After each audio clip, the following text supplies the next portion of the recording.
நண்பர்களே, இந்த வீடியோவில் எதை பற்றி பார்க்க போகிறீங்க அப்படின்னா, ஒரு வாழைப்பழம், அதிசய வாழைப்பழத்தை தான் பார்க்க போகிறீங்க.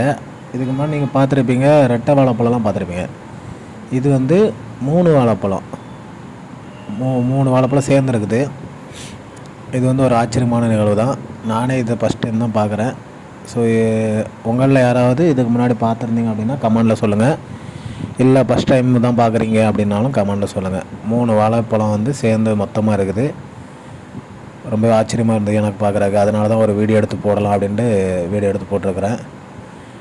நீங்கள் பார்த்துருந்தீங்க கமெண்ட் பண்ணுங்கள். அப்படி இல்லைனா உங்களுக்கு இது ஆச்சரியமாக இருந்ததுன்னா உங்களுக்கு தெரிஞ்சவங்களுக்கெல்லாம் ஷேர் பண்ணி விடுங்க. கண்டிப்பாக அவங்களும் பார்த்து சந்தோஷப்படட்டும்.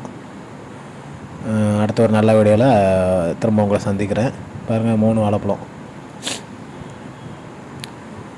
ரெட்டை வாழைப்பழமே சாப்பிடக்கூடாதுன்னு சொல்லுவாங்க. 3 வாழைப்பழம் சாப்பிடலாமா சாப்பிடக்கூடாதா அப்படிங்கிறதையும் கமெண்டில் சொல்லுங்கள். ரெட்டை வாழைப்பழம் சாப்பிடக்கூடாதுன்னு நிறைய பேர் சொல்கிற கேள்விப்பட்டிருக்கேன். ஏன் சாப்பிடக்கூடாது, அதுக்கான காரணம் தெரிஞ்சாலும் கமெண்ட்ஸில் சொல்லுங்கள். Bye friends.